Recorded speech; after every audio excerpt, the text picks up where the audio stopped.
You just ran for nothing, just eating balls, gooch, ass, legs, toes, eating that young. And you sit up here talking about YBBetter, cuz. All that trolling, my nigga gonna pick your ass up by your shirt when they see you. Yo, what's good, fam? Your boy's back with another insane story that's got the whole rap scene talking. We're breaking down how Memphis rapper Finesse 2X just reignited one of hip-hop's most explosive beefs with NBA YoungBoy. This drama involves DM sliding, family threats, weapons being pulled, and a wild drunk live stream that resurrected the whole situation. So settle in and let's dissect this complicated mess. But real quick, smash that like button and hit subscribe to stay locked in on all the latest rap beef updates. The original conflict between Finesse 2X and NBA YoungBoy started over something pretty common in rap: a woman. Finesse confessed he'd been liking photos of one of YoungBoy's baby mamas on TikTok. While that might seem innocent to some, in the cutthroat rap world where respect is currency, even simple social media moves can ignite serious problems. Finesse defended himself in interviews, claiming he was just being a smooth operator and appreciating an attractive lady. But YoungBoy saw these actions as straight-up disrespect toward his relationship and his reputation. The situation intensified because YoungBoy was stuck under house arrest in Utah at the time, feeling trapped and probably hypersensitive to any perceived violations. When YoungBoy caught wind of these interactions, he decided to blast it publicly on social media rather than squashing it behind closed doors. You sound like a bitch who I kicked out. I ain't trying to hear none of that mental health shit, boy. Hey, you know how that shit turned out. You wrote my hoe. I ain't tell you nothing, bitch. I told your hoe something. This bitch ass nigga wanna at me. Man, I ain't tell your bitch ass. I ain't tell your botched ass nothing when you play with my hoe. I just post your bitch. Keep that thing gangster. Then go back and play with my wife, man. That ain't no bitch. That ain't that bitch that you fake pimping. No, man. Alright. I don't want to talk. I ain't your friend. I ain't none of that, you bitch.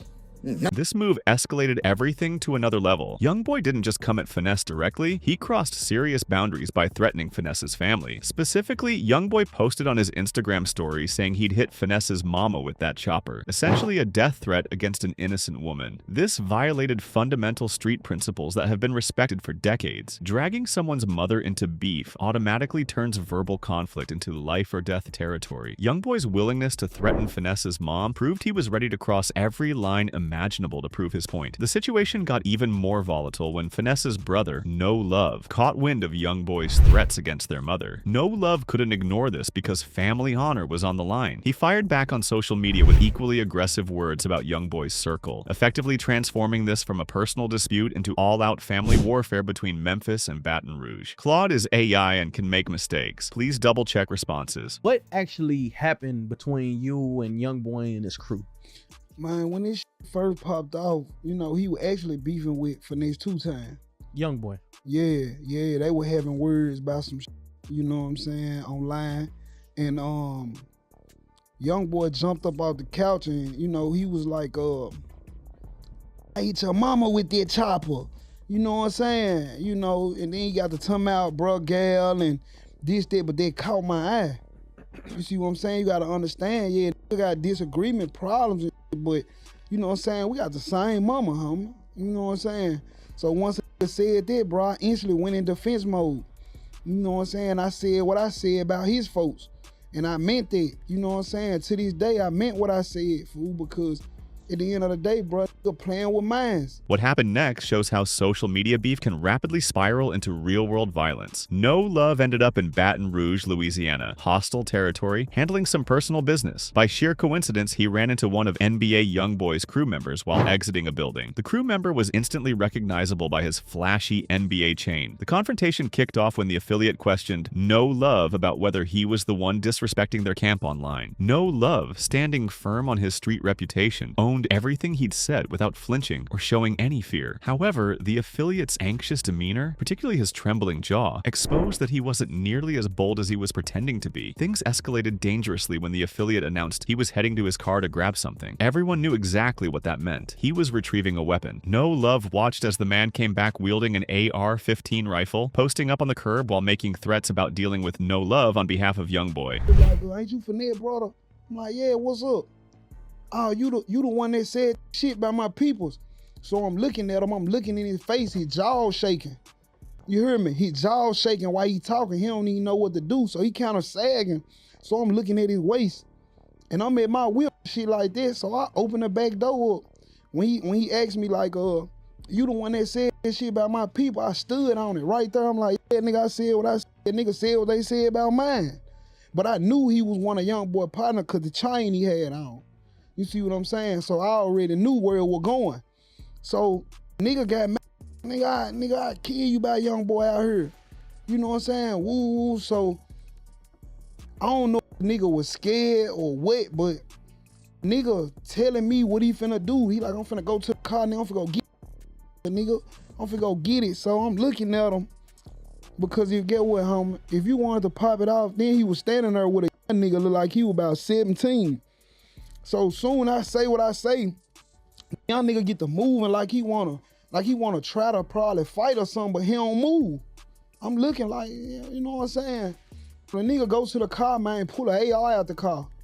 You hear me? And stand up on the curb like, that shit don't scare me, man. Despite staring down a deadly weapon, No Love stayed completely composed. He later revealed that having guns aimed at him wasn't anything new. Even family members had pulled weapons on him during arguments. This experience taught him that people who genuinely plan to shoot don't waste time running their mouth. The affiliate's hesitation and need to make verbal threats instead of taking action exposed his lack of experience with genuine violence. After several tense moments, No Love walked away untouched. He later noted that if the affiliate had been truly dangerous, things would have ended very differently. This incident revealed the disconnect between YoungBoy's crew's online image and their actual street readiness. Surprisingly, this near-fatal encounter actually led to reconciliation rather than more chaos. Finesse disclosed that he and YoungBoy eventually connected through mutual industry contacts. They both realized that battling over a woman who'd make her own decisions anyway wasn't worth jeopardizing their freedom or lives. Finesse showed maturity by agreeing to remove the social media interaction that sparked everything. He stressed his identity as a player rather than someone who catches feelings over women. You ready to risk your freedom,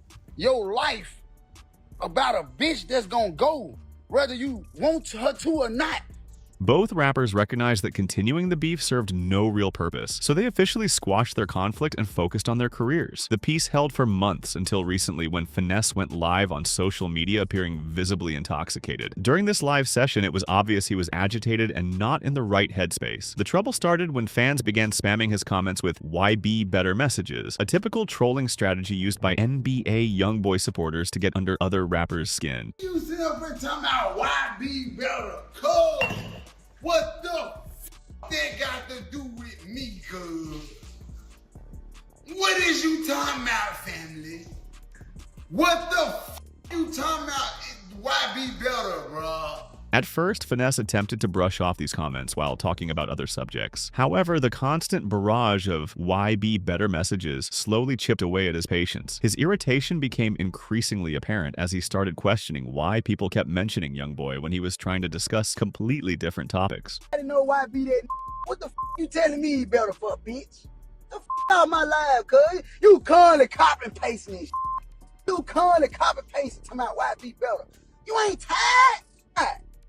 Damn. The trolling worked perfectly. Finesse started responding to the provocations with increasingly explicit and personal attacks on the commenters. He used vulgar language to describe what he thought these fans were doing, revealing how much the constant YoungBoy comparisons were getting to him. As the live stream continued, Finesse's behavior became more unstable. He rambled about toothbrushes and bathroom habits, making his intoxicated state painfully obvious. His girlfriend appeared in the background, and their exchange exposed underlying relationship tension that only fueled his already volatile mood. Finesse was complaining about receiving a purple toothbrush when he wanted a different color, showing how alcohol had warped his judgment over completely trivial matters.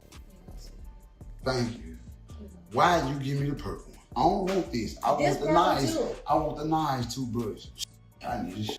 Can you get my Stanley Cup for me? Can you please get my Stanley Cup? I need this. Can you give me, before I brush my teeth, I need this, man, because you done gave me the low budget toothbrush. You said Colgate. That was tone level 4. We got 5 tone levels in this house. 1, 2, Yeah.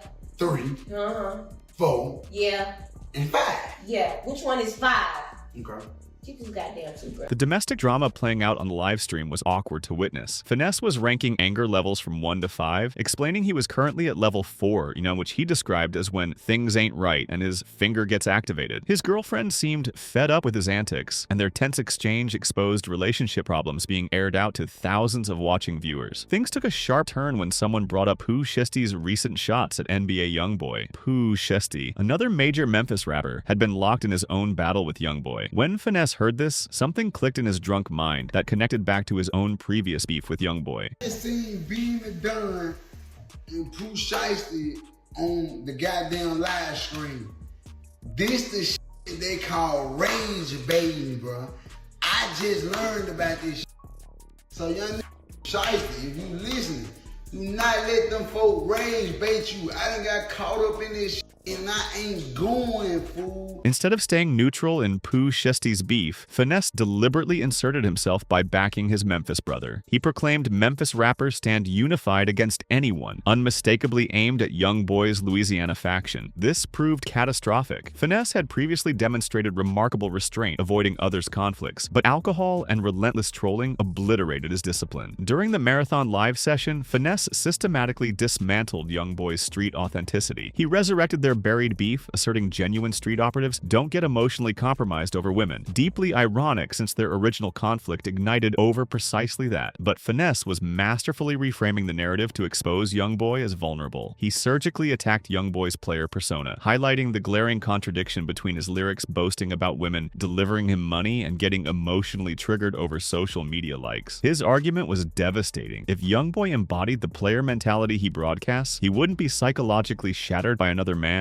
appreciating his woman's photos. The broadcast descended into chaos as Finesse grew increasingly venomous toward YBBetter antagonists. He ruthlessly targeted commenters with savage insults, revealing how profoundly the psychological warfare penetrated his defenses. He emphatically declared his fearlessness, stating he'd embrace death before accepting disrespect. Finesse strategically addressed his financial standing, emphasizing his $250,000 feature rate, powerfully countering any insinuation he was exploiting YoungBoy's prominence for attention. What makes this resurrected conflict particularly captivating is the strategic imbalance. YoungBoy remains confined under house arrest, severely restricting his retaliation capacity, while Finesse aggressively advances his career. Critics question whether he's opportunistically leveraging YoungBoy's constrained situation. The psychological warfare is extraordinary. Finesse had exhibited genuine maturity by diplomatically resolving their antagonism and expressing professional admiration for YoungBoy. But intoxication and coordinated pressure instantaneously destroyed months of diplomatic reconstruction. The YBBetter strategy represents sophisticated psychological manipulation. YoungBoy's followers understand persistently comparing rivals to their champion inevitably provokes emotional breakdowns, particularly when targets are vulnerable. This calculated assault succeeded spectacularly against Finesse. The Memphis versus Baton Rouge dimension injects territorial pride into personal grievances. Finesse invoked Memphis solidarity, activating the city's cultural philosophy of collective defense. Pooh Shiesty's parallel conflict provides legitimate justification to re-engage while framing renewed hostility as regional loyalty rather than personal vendetta. The intoxication variable is critical. Alcohol systematically dismantles cognitive barriers, preventing catastrophic judgment. Sober Finesse intelligently terminated the conflict, but inebriated Finesse couldn't resist provocation. Critical questions linger. Will YoungBoy retaliate or prioritize his legal constraints? Will Finesse maintain his aggressive posture after sobering or attempt damage control? How will this impact both careers? The profound lesson: in today's hyper-connected ecosystem, no conflict genuinely expires. Platforms provide infinite opportunities for dormant antagonisms to violently resurface. Finesse demonstrated even emotionally intelligent artists can make impulsive decisions, resurrecting conflicts they'd wisely buried.